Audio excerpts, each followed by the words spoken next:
I can assure you that what you will observe is a vast wasteland. Try and channel it. You will see a procession of deny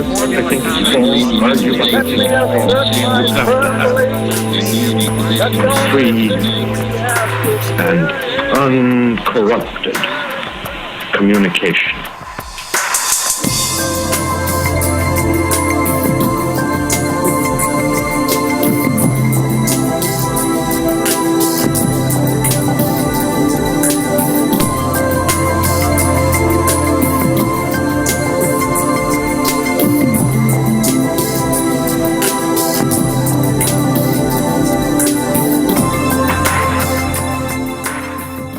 First thing we're going to talk about as a panel is, that issue of what do you need to know to write about this topic. And Marcia, I'll start with you.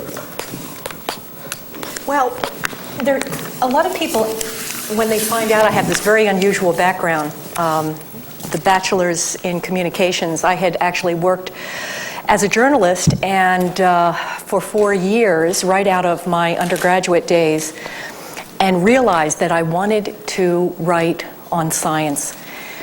And the models at that time, back in the Jurassic Age, in the early 1970s, was the Isaac Asimovs and the Carl Sagans, and I somehow got it in my head that I really did need a degree. So I went back to school intending just to get a bachelor's degree, but I fell in love with physics and moved on into getting the master's degree.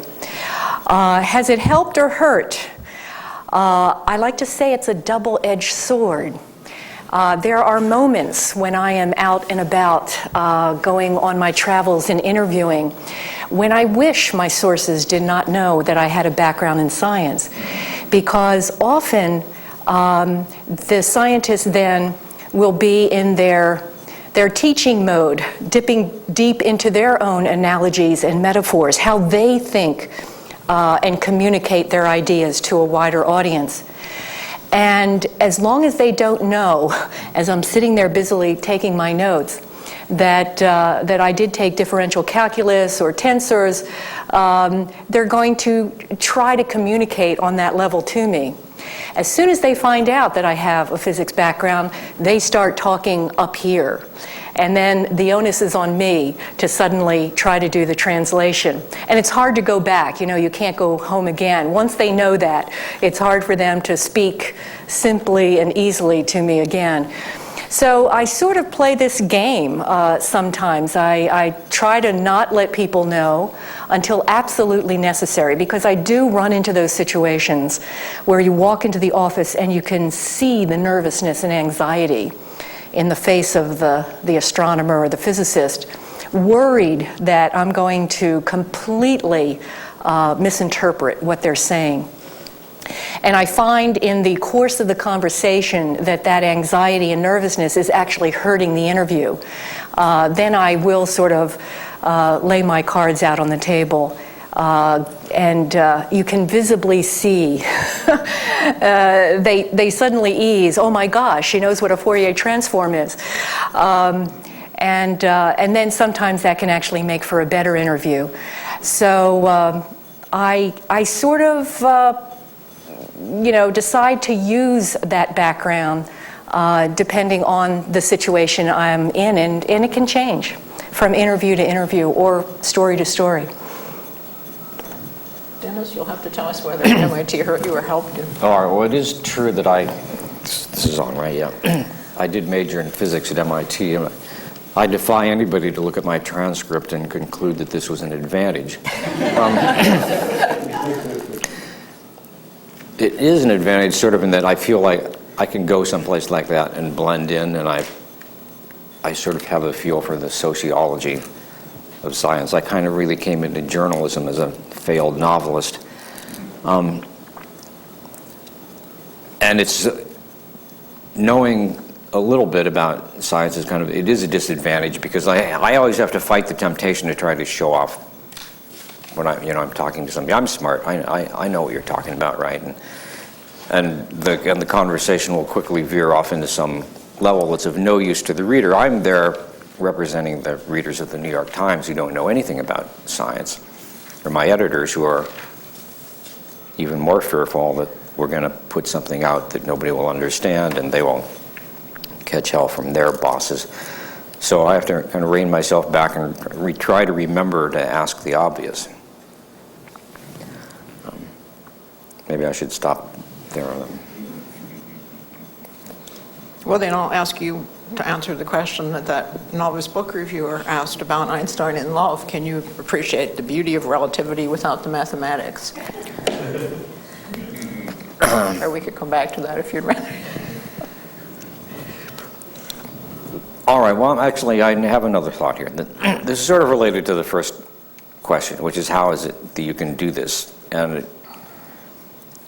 so a couple of days ago, a longtime friend of mine here sort of gently scolded me about this article that was just in the paper because there are a couple of people quoted in it that he thinks maybe I lean on too often for quotes. The one thing you definitely need to make sense in this business is friends.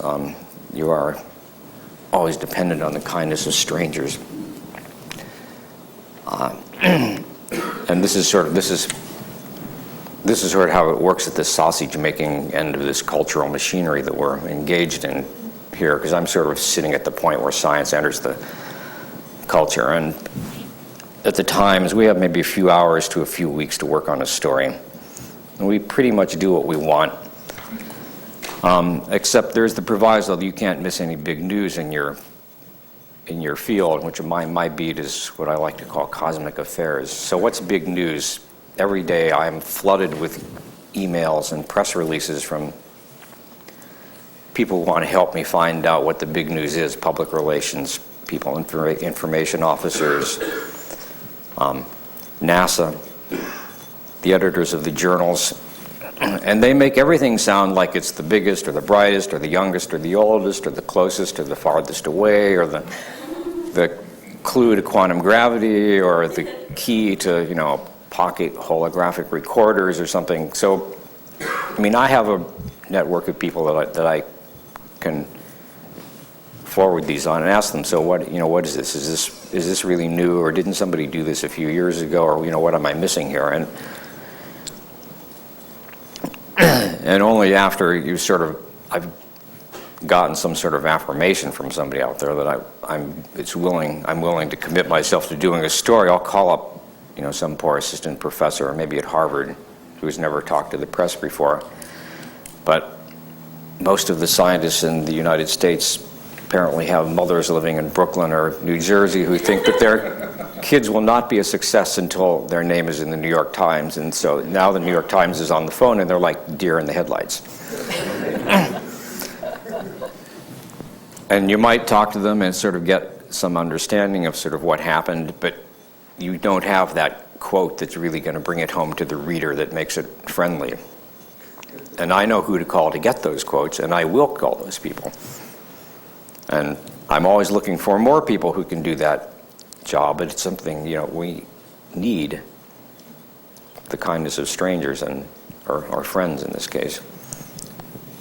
So that's what sometimes people do show up too often in my stories, but the reason is because they know how to communicate, and we know who they are and who they're willing to do it, and they're available, which is also important when it's 4 o'clock in the afternoon. So I'll stop. Sidney?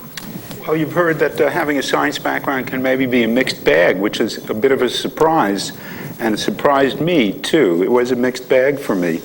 And the best way I can explain that is to spend just a second telling you how I started to write science.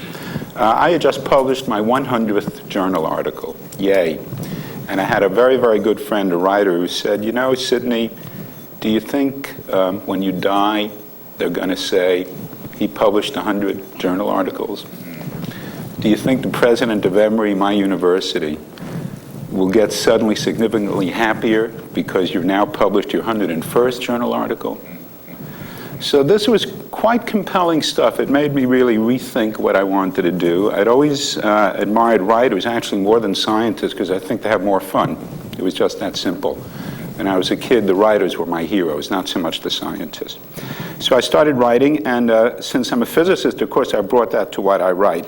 And I found pluses and minuses, and I just thought I'd tell you some of each. You've heard some of the others. This is my list.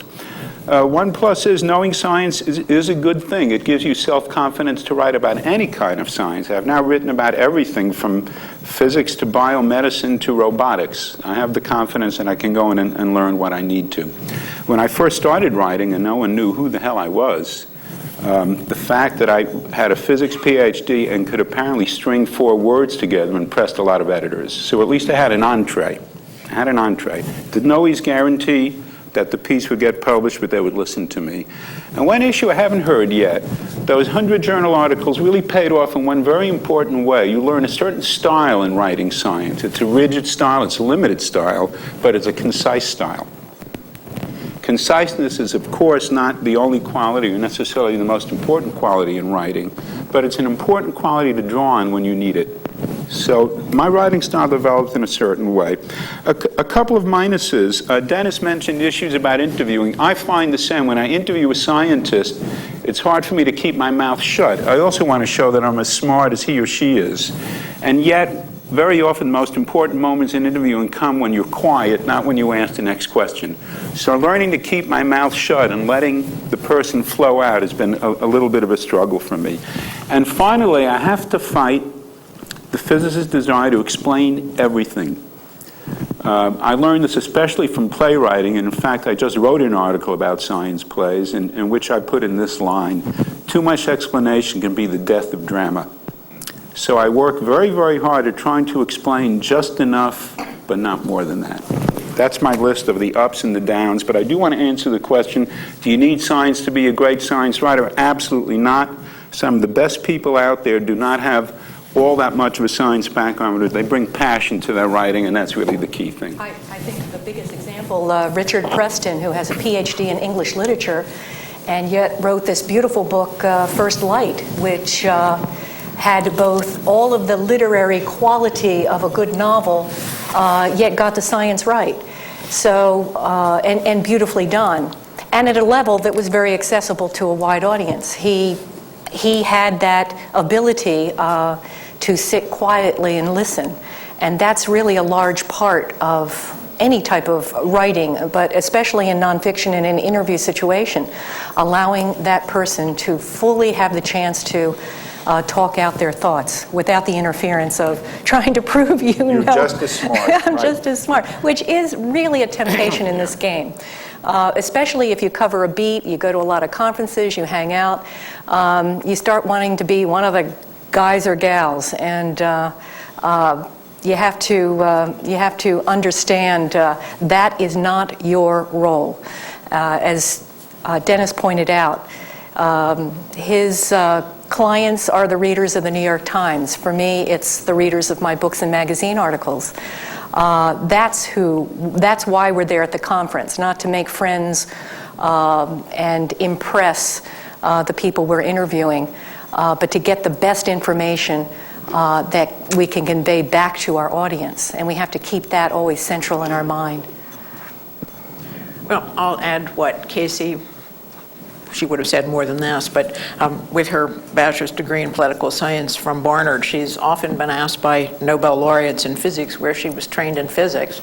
And she actually thinks that she learned everything she knew from working with Phil Morrison and Vicky Weisskopf in situations when she had the opportunity to interview and write about them.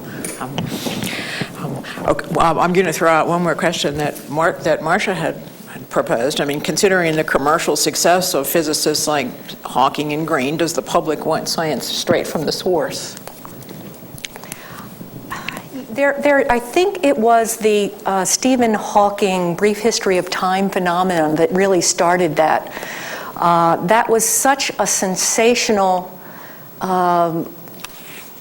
commercial event.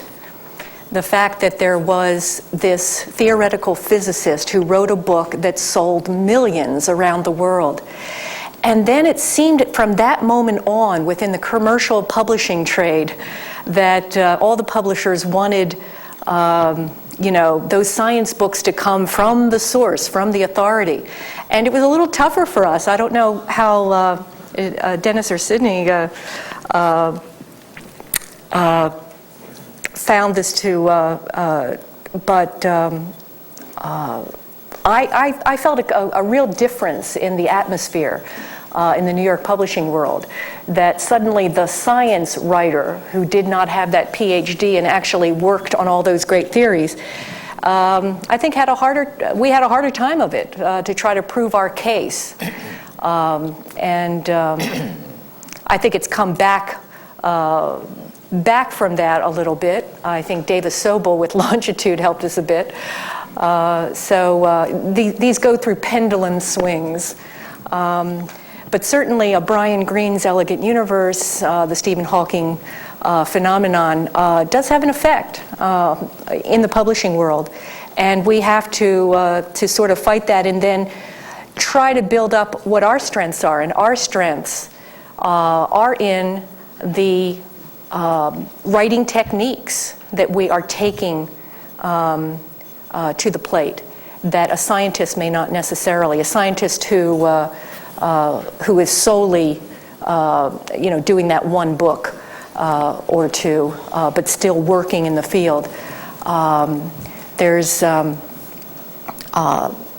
difference.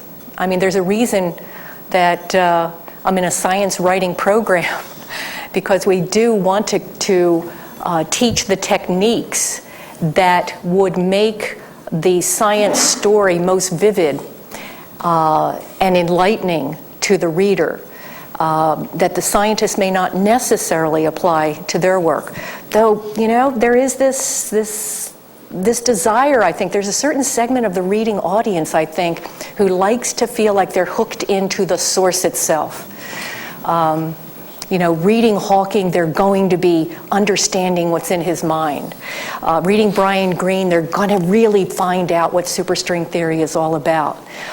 They feel that there's this direct connection. And it's something I think we have to fight as being simply the science writer. Dennis, do you have a thought? Yeah, for one thing, I mean, anybody with experience with the publishing industry knows that nobody can predict what's going to sell. Everything is a surprise. Yeah. My experience of this, I mean, I agree with Marcia that Hawking's book certainly set something off. Part of it was kind of sad to me that scientists with lifetime tenure and Nobel Prizes suddenly felt their lives were a tragedy if they also didn't have a $500,000 book contract. And there are many of those out there, and they didn't do very well. And my desk at the Times is overflowing with books. I mean, I get books in the mail every day from publishers, many of them by scientists, from the truth from the horse's mouth, so to speak. Very few of them are going anywhere except to the giveaway table. I would say, Brian Greene is another. Brian's another phenomenon, and he's an amazing writer and an even better lecturer, and he's a cool guy. But all this, and the fact that he's in New York, all played into his success, I think. I think what these people can't do, which we can do, is that we can write about them themselves and the community. And they're still practicing scientists, and so they're limited in a way by what they can say. It's a little bit like what I was talking about yesterday. There are a few people writing more franker accounts of the scientific life, but that's still a role mostly that we have to play, because we're the outsiders, and we can see in and say things that they can't out of professional politeness or whatever. I agree. I think the scientist is held back sometimes. Anthony Z and I were talking about this yesterday evening at dinner, about the fact that when you are immersed in your own community, you're going to hold back. You're not going to be totally honest. Though Jim Watson with the double helix gave a little away, and there are exceptions to the rule, but I think for the most part, the scientist writer is always going to sort of be that guru on the mountain, and they're going to want to maintain that sense that they are imparting a certain knowledge, and the scientific enterprise is wonderful. And the science writer can sit back on the side of the room and portray what they're really observing, what they're really seeing, and report that. I think in a way that a scientist might be held back if they're still actively working within the community, and there's a concern then that their status may be affected. The Carl Sagan syndrome, where jealousies, envy, all of that can enter into the game, as well as if they get too honest, it might come down on them in some way in their professional credentials. So that's not a worry on my part. I worry about accuracy. That is my sole worry. I do not worry if I'm describing somebody or setting a scene. That's my business as a writer. But I will work with the scientists to maintain accuracy of the scientific facts. Can you explain the Carl Sagan thing about jello? What was that all about? Carl Sagan, there was, his name was brought forward to be a member of the National Academy of Sciences, and it was almost a done deed until there was a grassroots effort among certain people who frankly thought because of his popularizations that he wasn't worthy to be a member of the National Academy, and his nomination was withdrawn. I think that atmosphere has changed now, and I think because of the Stephen Hawking phenomenon and the Brian Greens and all of the other books that now that have come forth from scientists, I think there's less of that sense that if you write a popular book, somehow you're tainting your scientific reputation. But that was very true for Carl Sagan, and doing that sort of writing to reach a popular audience. Since I have the microphone, let me add a footnote to this, that the stage was set for Hawking. The microphone, please. Pardon me? You have the microphone, but you have not turned it on. Oh, how do you how many physicists does it take to turn on a microphone? I'm a theorist. It's the PA system, it's not the microphone. Oh, it's fair. Okay. A footnote to what prepared the public for the amazing success of Hawking and Brian Greene happened actually in the mid-'70s with the New Age consciousness movement coming out of Esalen and Big Sur, which I was very much part of. And there was a book called The Dancing Woolly Masters, which actually I think sold more, I don't know how many millions of copies it sold, and The Tao of Physics by Fritjof Capra. Both those books are kind of, not kosher for the standard academic community, but they actually created the market, and it was also because of John Brockman, his kind of genius marketing ability that, so that the public was already set. There was an audience out there waiting for Hawking and Greene from Zukav's book, which I actually wrote most of the physics in it, actually. But it sold about at least 4 to 8 million copies. I don't know exactly how many copies it sold, but a lot of copies. And I think we could have a whole discussion of whether those books helped or hurt physics, but I do not want to derail. It's a fact. I'm not saying they're good books. I'm saying it's a fact. It's a marketing fact. If I may, I'd like to respond to the question that's on the table, which is, do you have to be a physicist and, so to speak, represent data straight from the horse's mouth to win an audience? And the answer is absolutely not. There are books written by eminent physicists who have been dead as doornails, not the people, but the books. There are books written by science writers that have done fantastically well. And I just want to cut the category in a different way. The answer is, can you get inside the story or not? Some scientists can, whether it be their own stories or someone else's. Some non-scientists can. That's what Davis Sobel did with Longitude. She got inside a personal story in a way that moved people. And if you read the book, you might recall that at the very end, she herself breaks into tears when she visits the site at which Longitude happened. So she made it a very personal story that people could resonate to. The Brian Greenes work well, but it's not the only way to do it well. Tony, and then... I actually have a number of comments to make, in particular, for example, the Tao of Physics business. As a Chinese, and I happen to know a lot about Taoism, and I happen to be a working physicist. But if I had written that book of Tao of Physics, I could not look at myself in the mirror. Right? So I'm under a lot of constraints. So But I want to address the question to Professor Perkowitz, actually. Sydney, Okay. It's a pleasure at this conference to have gotten to know him. it's mutual. And Professor Sydney. Oh, cool. Good compromise. Okay, about 15 years ago,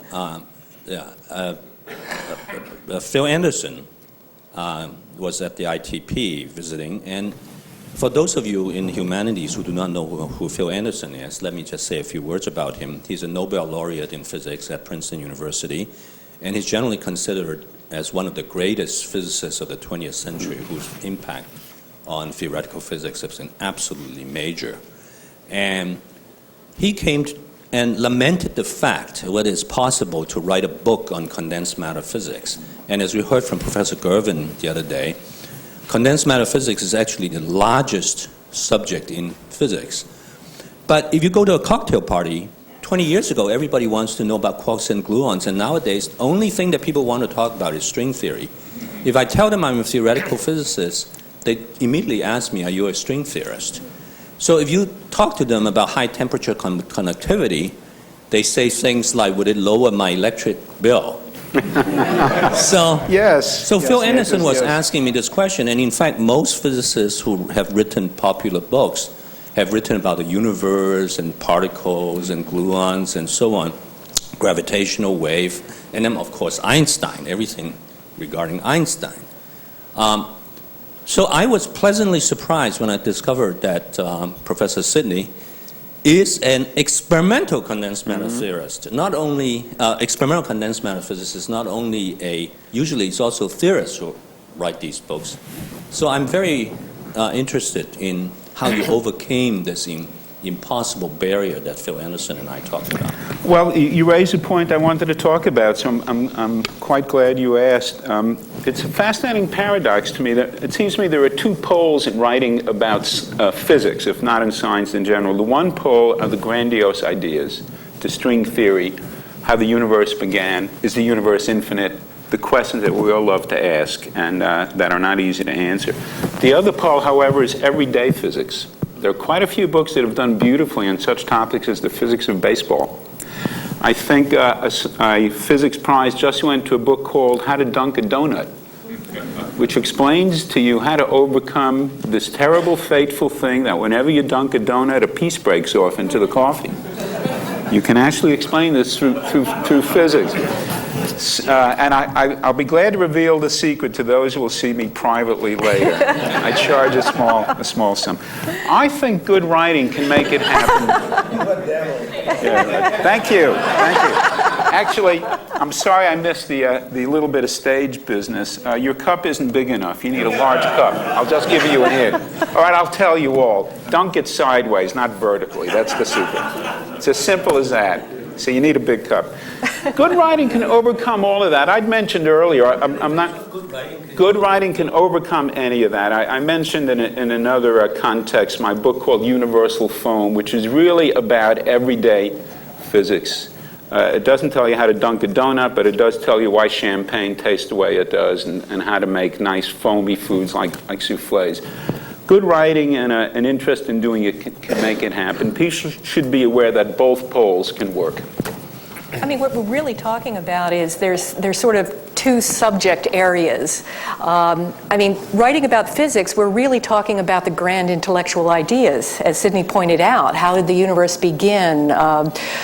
Is there other life forms out there? We're talking about overwhelming ideas that I think all people from day one have had a fascination with. But as in any writer, the other segment is, yes, there's physics to describe, but you have to find that hook that would draw the person in to become connected to it.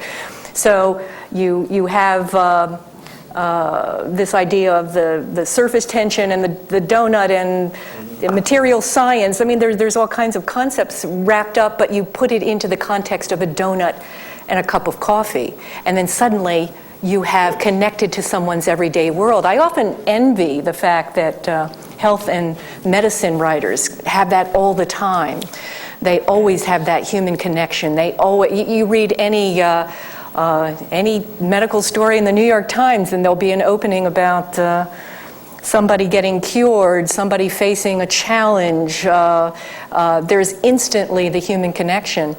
And that's often something that I strive for, is how can I find that link that would draw what I am trying to talk about into a human context. Penny? I have a question about research techniques, and particularly for you guys who don't have as much of a science background. But what I found when I was doing research is I would read these books, particularly books by physicists, and as I was reading them, I'd sort of realize, wait, this guy has an agenda. You know, he's pushing his own theory, and maybe there's a competing theory, but I don't even know where to look for the competing theory. You know, I don't, because the world of physics to an outsider is huge and complicated, and you know and the debate about what's right and wrong doesn't really take place in layman's terms in the public eye. So it's really hard to sort of parse out where to look for the sort of alternative views if you're researching a particular topic. So I was wondering if you had any sort of research tips. The more people you talk to, the better. Yeah. And It's a matter of developing a network. As Dennis mentioned, you sort of, over time, as you cover a beat, I have a huge Rolodex after 20 years of covering physics and astronomy, and there are certain people that who feel that they have their thumb on the pulse of what the community is thinking about. So you go to those people to say, what do you think of this new thing? How does it fit in?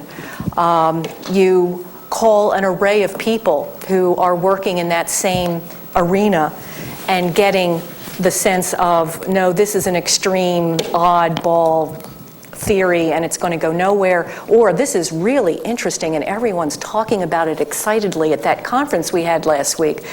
Then you start seeing the patterns and the trends, and that's something I'm always looking for, is looking for the patterns and the trends. I don't tend, since I tend to do magazine articles rather than daily news and books, I follow the literature. Since I had a background in physics, that's one advantage of having the degree in physics.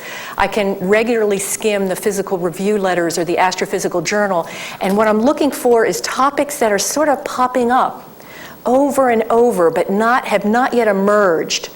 I was back in my first article on dark matter. It wasn't even called dark matter back then. It was called The Missing Mass. Was in 1982. Before, sometimes I can jump the gun. I'll write about something before it becomes really, really part of the news. But I'm always looking for those trends. But if you come across an idea that's really interesting, then you want to sort of break out and start contacting other people, maybe people who are mentioned at the end in the citations. And if they're referencing other people's work, call those other people, find out what they think. Okay.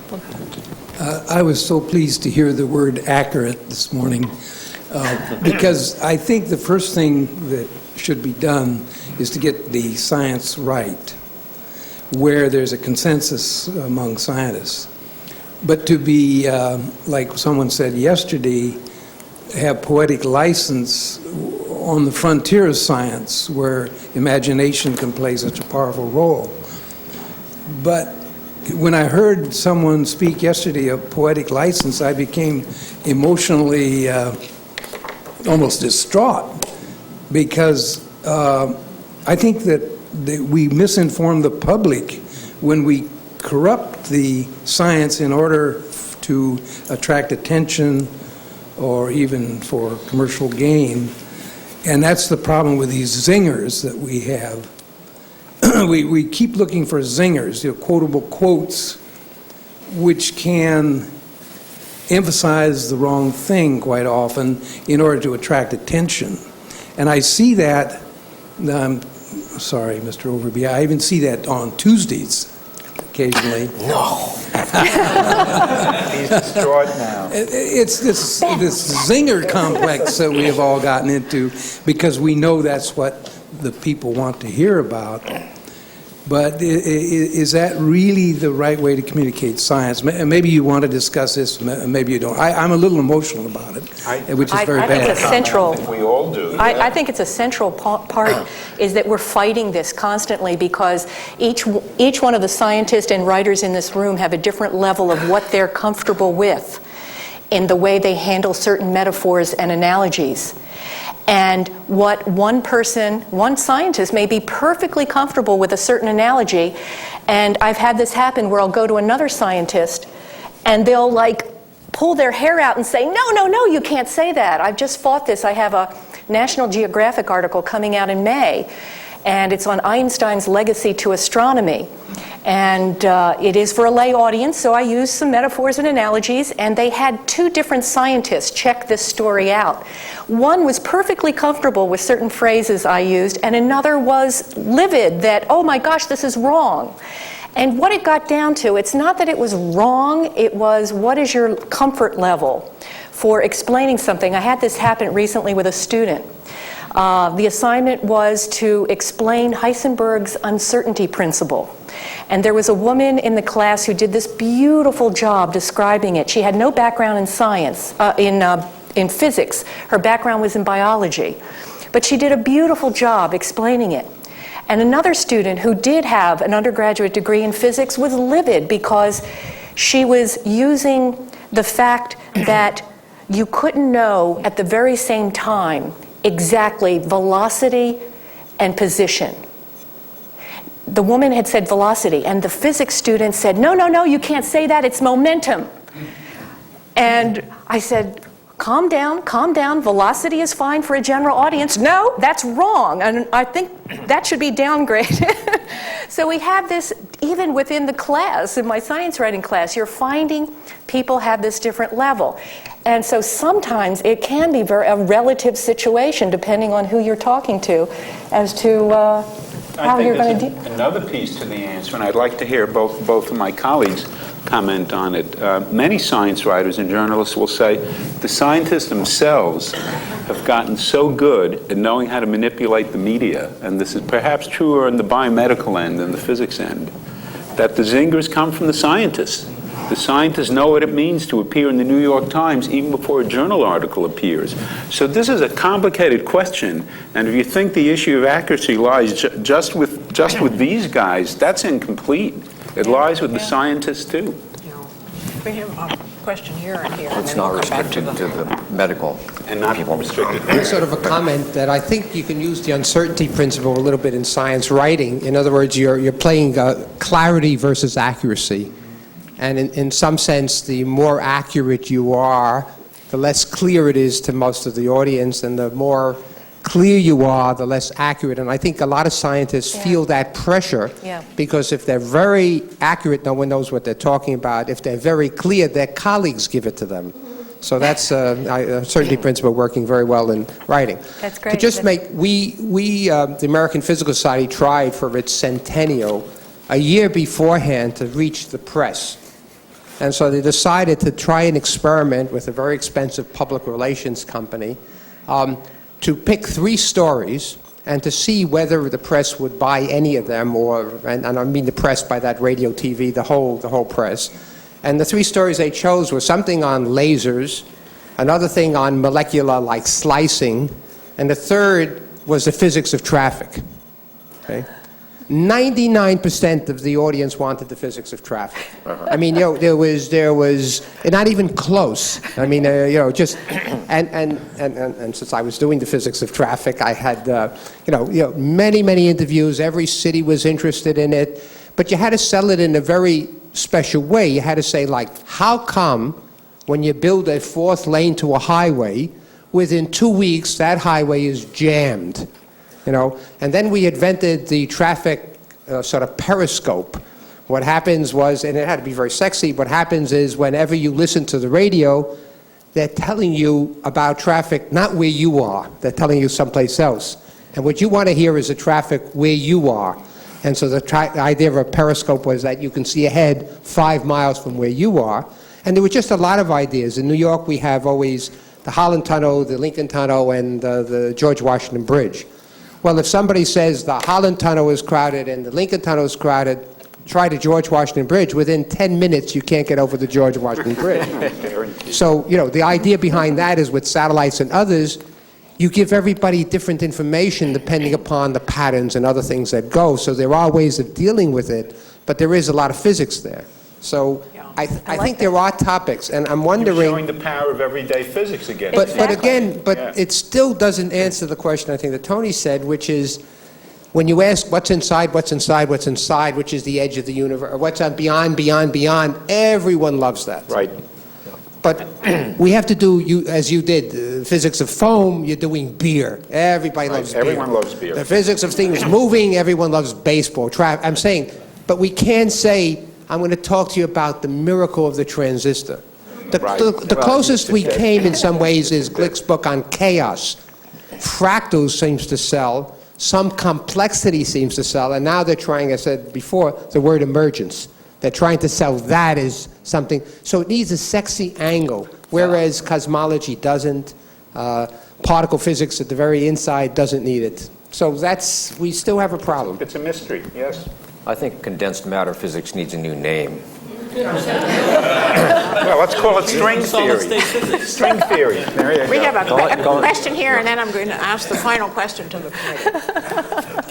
I think there's a reason to have science writers to deal with big science. You look at articles on particle physics, and there can be 80 signatures to the article. No, 500. So it's nice to have somebody stand in for 70 people and simplify it.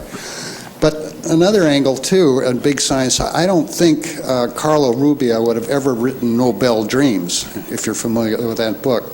It's a very hard look at high-energy physics and the amount of money and the personalities and so forth. I think it's a wonderful book. And I doubt if any physicist would have ever written it. Is that the book by Michael Reardon? No, it's the book by Gary Taubes. Gary Taubes, okay. Yeah. Who's an old colleague of ours from Discover We magazine. have, we're almost running out of time, I'm sorry to say. And so I'm going to ask one more question, and then we can ask the panel, and I suppose we can continue to talk about this over coffee. Marcia, you said that scientists, as opposed to science writers, are limited in what they can say about the scientific community. And of course, the first thing that popped into my head was that when in your book, Einstein's Unfinished Symphony, the gravity waves, I learned as much about quark science and why almost all those gravity wave installations, all of them are in particular states, as I did about gravity waves. What do you think of that? I mean, are science writers in some way, can they counter are they not apologists for science, not publicists for the science, or they do something different? They have take a kind of critical look at science in a way that scientists wouldn't. Definitely, I think that's part of my mandate. I don't want to be the cheerleader for science, though I have the background, and I certainly, as you read my book, you see I'm caught up in the endeavor.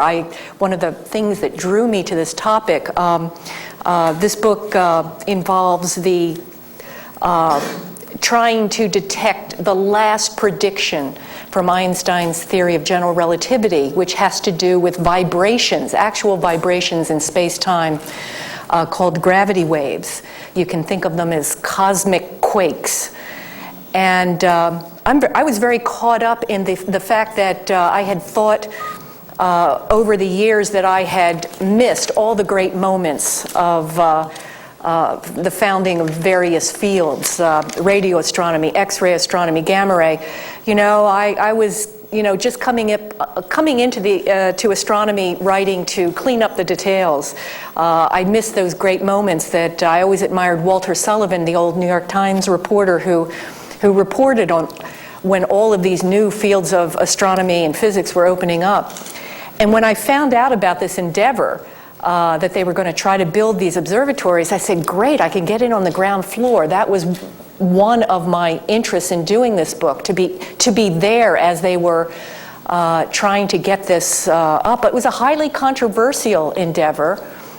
Took 10 years of fights within the astronomical community and the physicists, 10 years of fighting to get the funding in Congress, and I covered that also. covered and showed why people were against it, why people were for it, and that's part of the story. It's not my job to try to make this happen, but to report on what happened. And that's what I attempted to do. And I think by being the outsider, by being the reporter, by being the science writer, I had that freedom. And the scientists I was interviewing knew that I wasn't there to act as their publicist. And I asked the hard questions, and hopefully I got some of that into the book. Dennis, have you felt yourself in that role? Well, it is true that as a science writer, you are sort of perceived and even welcomed by the scientific community as their friend. And you have to sort of disabuse them of that a little bit. It's because you're not really there for them. You are there for the reader, for the New York Times. And it was like Lester Bangs says in that movie about the young rock writer, just because you can hang out with the band, but you'll never be cool. Cindy, can you be cool? Yeah, I'll try. I've just asked, can I be cool? I'll do my best, but I will be brief, I guarantee that. Look, I have tenure. I can write whatever the hell I want to about science. I also have a lot of inside information about scientific culture, which is often more interesting than the science itself. My most popular pieces have been about why scientists dress so badly, and physicists lead the pack, I'm sorry to say, in bad dressing. I wrote a piece about the kind of personal ads scientists would write for each other, which I found hilarious and a lot of other people did. So you get a certain amount of insight as an insider, and since I do have and since I'm not committed to any particular scientific community anymore, since I do have tenure, I don't feel any limitations on what I write. I can make fun of scientists, and I like to do it. Tony, we'll give you Tony, and then in the back. Yeah. Question. I want to ask you a question about the harm science writers can do. We knew that was coming. When the so-called hydrogen economy first came out, of course, the New York Times, and of course it's by far by a quantum jump. Of course, that's a misuse of the word quantum jumps because quantum jumps are very small, not very large. But the writer who wrote, I'm sure you know who he is, really either seemed oblivious of or didn't want to talk about the fact that hydrogen is not a source of energy. That I know hydrogen wells, but that hydrogen has to be made with a great input of energy. In general, with the second law, you have to put more energy in than you get out when you degrade it. Whereas, of course, hydrogen can be good for minimizing pollution and so on. He got that completely wrong, and for a long time, the Times got it wrong, and the editorialists got it wrong. And that may have a political effect, actually, in terms of pushing something over expectations for the public, not realizing that basically energy has to come from bound states.